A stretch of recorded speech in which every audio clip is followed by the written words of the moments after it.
Hi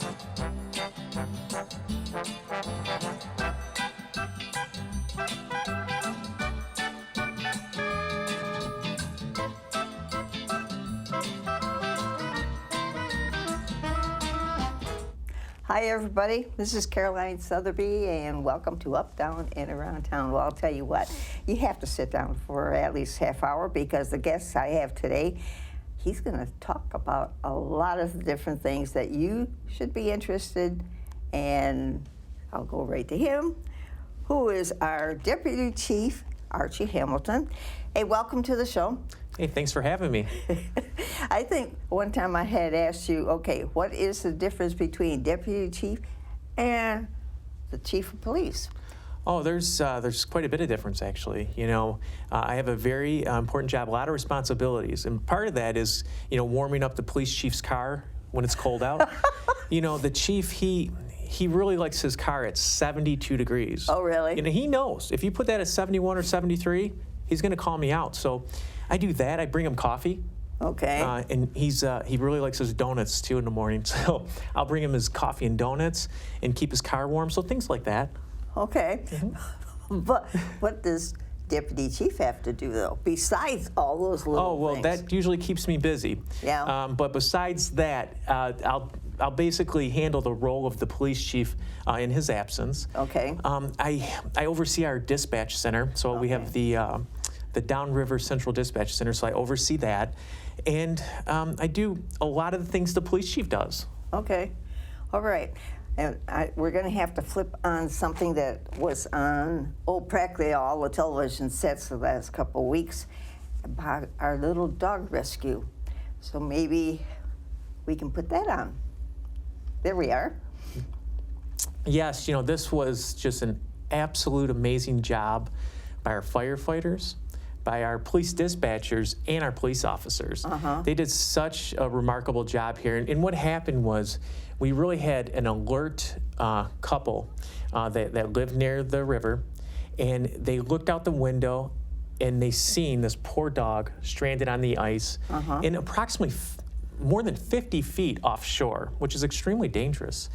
And you know, they were quick acting. They did not ignore what they seen or did not dismiss it like a lot of people do. Instead, they called the police right away. Our dispatchers acted very quickly. They did an amazing job. And what they did is they sent our animal control officers, but not only our animal control officers, they sent our police officers as well. And when our police officers and animal control officers arrived, the sense of urgency they used was absolutely remarkable. They started scrambling, looking for resources, looking for flotation devices, looking for boats. They were scrambling to save this poor dog, who was obviously in a desperate situation. Right. At any second, this poor little puppy, because that's what she was a puppy, she could have fell in that water, and she was so cold, and she was soaking wet and freezing to this piece of ice. If she would have fell in that water, there's no way she could have kept her head above the surface. Right. So these officers, they knew that. Besides scrambling for resources, they contacted our firefighters. Okay. When they arrived, Jeff Preza, he's a captain with our fire department, and he did a wonderful job. He immediately began to build a strategy. How can they get out there, even though this poor puppy's 50 or more feet away? How can they get out there without disrupting the ice and causing her to fall in? So they came up with a strategy, and they used poles, and they kind of shifted the ice very carefully, and they were inching that ice toward the shore. Okay. And they were able to get her approximately about 20 feet away from the shoreline, and that's when they dropped the ladder down in. We had a firefighter use a special suit. He risked his own life, he really did. Right. And he entered that water, and just as you've seen on the video, made the rescue. And you know, I have to credit our animal control officers who did a fabulous job. Sergeant Steve Oborn from the police department really took control of this situation. He really did. It was a difficult situation. He is the mastermind. He organized the rescue, I'll say. And also the assistant fire chief, Tom Lyons, came out to the scene. So it shows you the seriousness of the event and how our personnel responded. You know, even though this is a dog, as some people would say, this is somebody's child, essentially, and it was. The owner, this was her daughter. And if our firefighters, our dispatchers, and our police officers are going to use this kind of urgency to make this rescue, what would they do for a child? Do they practice situations like that? You know, our firefighters are, they're extremely highly trained, and they have water rescue schools they go to. Okay. Tom Lyons, the assistant chief, and Dan Wright, the fire chief, they do a great job over there, and they're like us. They're very fortunate that they have such a good staff, a highly competent staff. Yep. So yes, they train for this all the time, and you can see the result. You know, It is when it's- spontaneous, and they knew exactly what they were going to do and how they did it. And they did Absolutely, it. yeah, because it was very time sensitive. You know, they didn't have long, and they're able to not only make the rescue, but organize a plan. You know, Right. so yeah, they knew exactly what they were doing. Great. And it went nationwide, like you had said before. You contacted somebody else and someplace else, and hey, we saw this. And, Yes, they received coverage all over our country, and rightfully so, because what they did out there that day is they just, like I said, they did a remarkable job. And, you know, we look at, you know, everyone has different feelings about animals. I'm personally an animal lover. Yeah. And, you know, this woman, that was her daughter out there. That's the Yeah. way we looked at it. That's the way our officers looked at it, and our firefighters looked at it, and the way our dispatchers and animal control officers treated it. You know, they treated it as if that's someone's family member out there. Great. Talking about dispatchers, that's something that you're going to talk about instead of just calling in when you have a situation. Yes, you know, we have a secondary way to notify 911 now. Okay. You know, in today's world, people like to use text messages, especially the new generation, The new Generation Y and Z. They are very good at texting. So now you can text 911. So our dispatch center handles Lincoln Park, Wyandotte, Allen Park, and Southgate. So if you're in that area, if you need, and you cannot call 911, because that's always the preferred method, the call. However, if you cannot, because of a medical issue, perhaps a person can't breathe, perhaps you have the assailant near you and you don't want to notify him or her, or you could be held at gun or knife point. In those instances, you can text 911, and it's real simple to use. On top of your screen where it says 2, and typically the person will enter their contact or the person's name. Instead, you just enter the digits 911, and then Okay. you can text as if you're texting your friend. I do recommend, if someone's going to text 911, start out with the location. You know, perhaps you don't know your exact address, but give us a landmark. Give us anything that would help our first responders locate you. That's what we want. So perhaps you look around, you don't know the area very well. I'm on Eureka near Dunkin' Donuts. Or if you don't even know the street, I'm near the 7-Eleven. That will help our first responders locate that individual. And when they get a call, you said we have 4 cities. They have to know an awful lot about the locations, the area themselves, in Yeah. order to help them. You know, you want to talk about some unsung heroes, it's our dispatchers. It truly is. These women and men, they do such a great job every day. People don't understand the call volume that they handle. You know, they handle on average over 6,000 calls, that's not emergency and 911 calls, every single day. I mean, think about that. Every single day, 6,000 calls. That does not include the radio transmissions between the police officers and the firefighters and EMS units. That's not even including that. They are constantly busy. They do such a good job, and they are directly responsible for saving countless lives. I mean, that's how the kind of work they do. Okay. How many are usually on duty, though, at one time? We usually run between 14 and 16 dispatchers on duty at one time. We typically Really? have, yes. That many? Well, that's how many, not at one time. Yeah. That's our total staffing. Okay. And we typically have, now you got to remember, we're 24/7. Right. We never close. So all through the night they're working. And typically we run about 3, sometimes 4 dispatchers on a shift. So we usually keep it between 3 and 4. All right. It's, it's something that I think we sit at home and don't think too much about. But I know I had interviewed them a couple of years ago during the COVID thing, and I saw exactly the arrangements you have there. Have you changed since that time, or upgraded, or, well, you'd have to now with the 911, wouldn't you? Well, there's always, with technology, there's always going to be software updates. So yes, we have software updates. If aesthetically speaking, it looks probably very similar to the last time you were there. Okay. We have 5 dispatch areas. We mainly only use 4, like I said, so we have 4 stations where the dispatchers operate. But yes, we have changed some of the software. As technology improves, we improve with it. And what you mentioned too, though, there's a difference in the ring coming in. A certain ring for telephone and a ring for 911.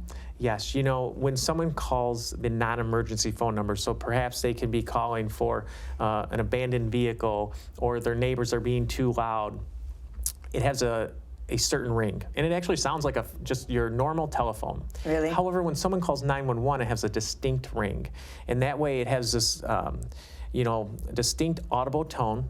That way the dispatcher, regardless of what they're doing at the time, they know that's a priority. So they'll answer the 911 call.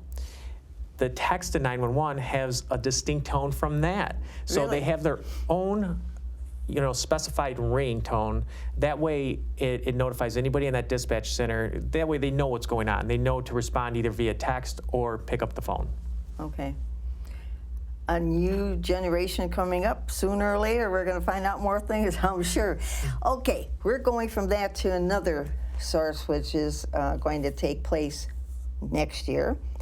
I know it was already on the council, and it had been approved. How did we get that grant to have our security back in the schools? Well, I'll tell you what. It's needed. Yeah. In today's day and age, we need police officers integrated in our schools. And that's exactly what we're doing here. It's been probably more than 15, 16 years since we had an officer assigned as a liaison to the schools. Was it that long? Really? It's been, yes, every bit of it. Yeah, if not longer. I know, because Phil Desena was there, and Diane, and wasn't Bob Heck at one time? I don't recall Bob Heck. Todd Sheets, I believe, was the last officer assigned to the schools. And off my memory, I would say that was in the early 2000s. Really? So we are, 2022, right? I know. So yeah, so it was more than 15 years ago. And since the year 2000, school violence has increased throughout our country, all the way to 2022. And I mean, you don't need to pull up the statistics to know that. I mean, you can simply turn on the news and you see that. So we're having more school violence throughout our country, so it's imperative that we increase the security there. And it's not only increasing the security and deterring crime, but it's reducing the fear of crime. And it's integrating our police officers with the students. One big concern, I'll say, that I've read over social media and heard is that more police officers with the police officers in the school, that's going to increase the chance or the likelihood of a juvenile to be introduced into the juvenile justice system. So what people might believe is that with our police officers in a school, if he or she of a juvenile have some kind of altercation or some kind of event that can result in arrest, they're going to get arrested. Not true. Our officers are there not to arrest juveniles. It's actually the opposite.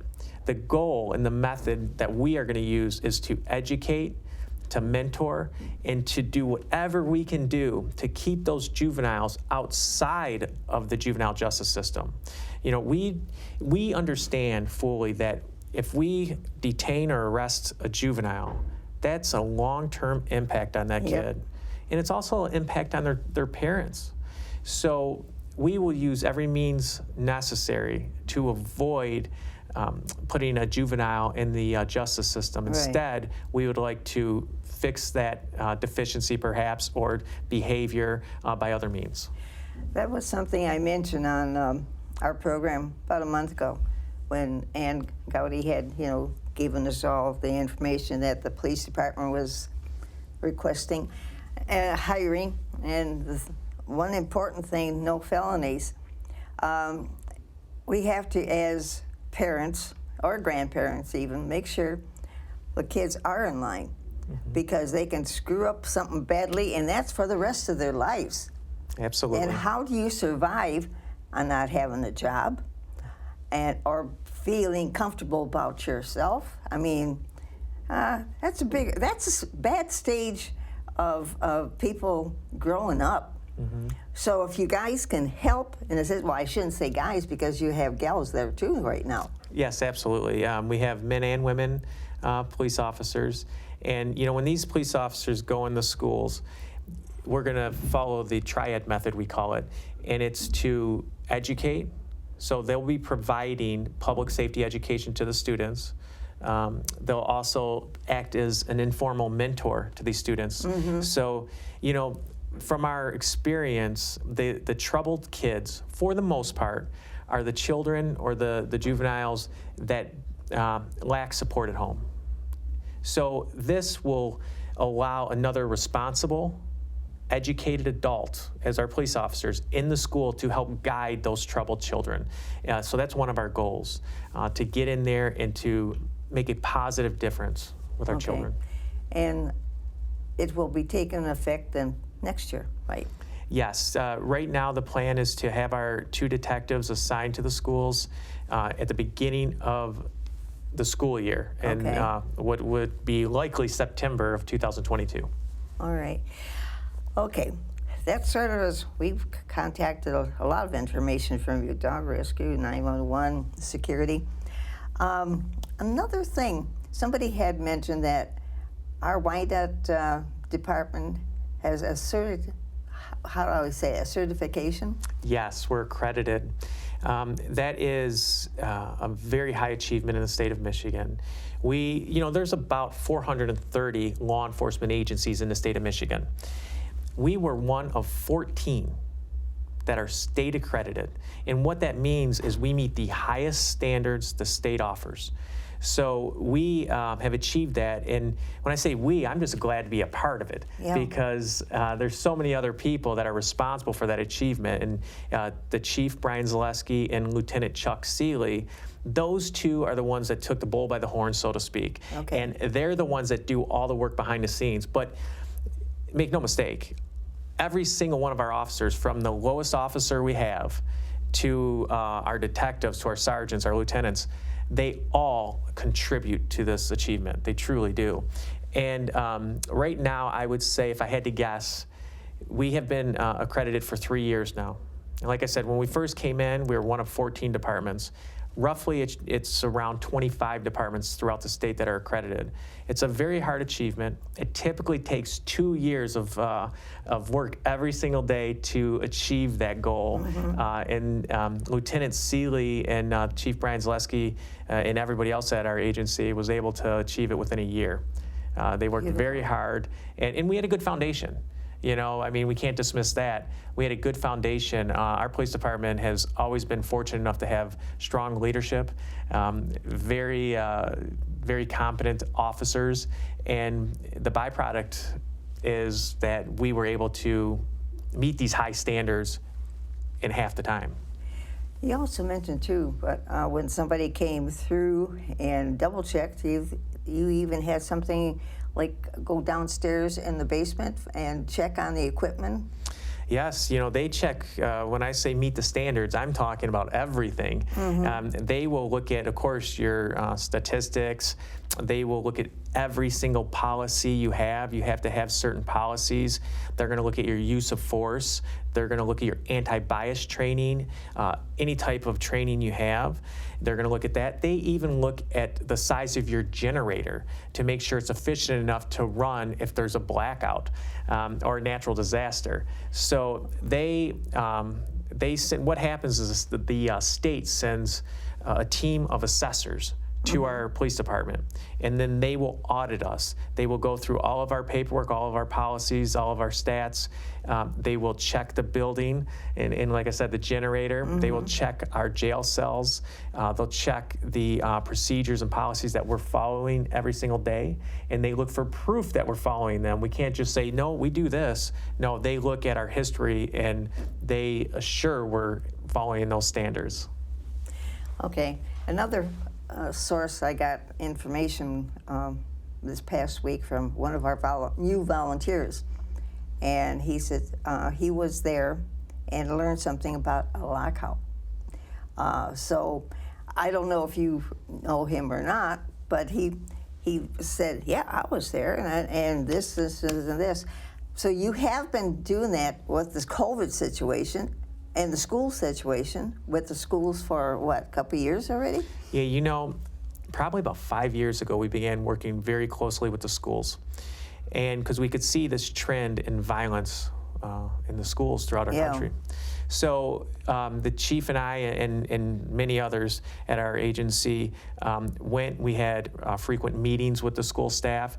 We helped them get prepared, and we kind of laid the foundation for, there's a program called ALICE training, and that's what our school follows. So that requires lockdowns during certain situations.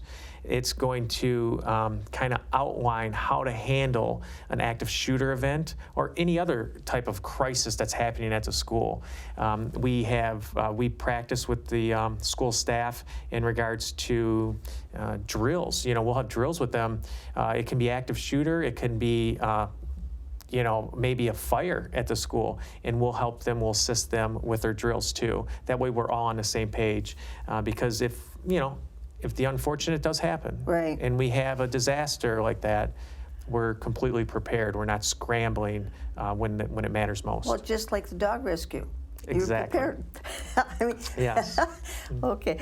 I know that you probably didn't want to mention, but you were fortunate enough to go to the FBI Academy, and I had talked to somebody else that had been there many years ago, and says no matter where you're from, a part of the country, you all basically have the same situations and interests.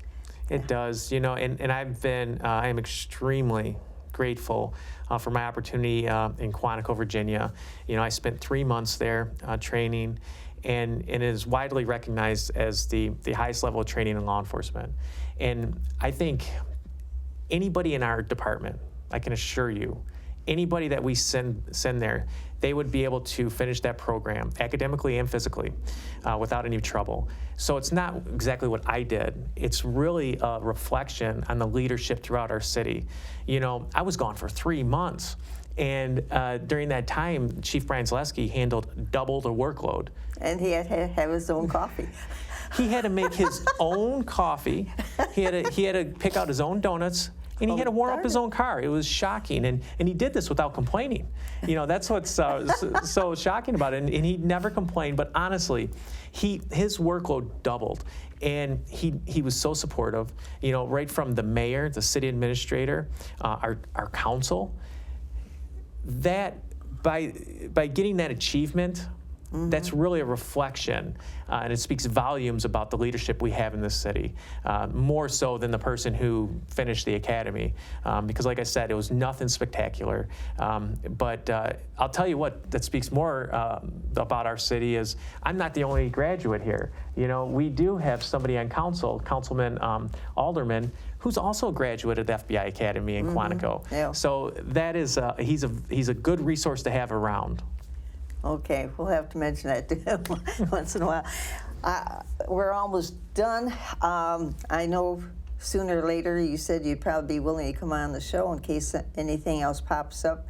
I appreciate your time because we had to scramble for hours, and we were hoping that we wouldn't hear the saws upstairs because for a lot of people, they're still getting ready for the loft on number 4 thing there. And, anything else you'd like to mention before we say goodbye? No, thanks for having me on. Yeah, I'm willing to come on in the future. Okay. And yeah, we have a lot of good things going, not only at our agency, but within the city. And I'm glad we're moving past this pandemic a little bit. We can move Yeah. around a little more freer.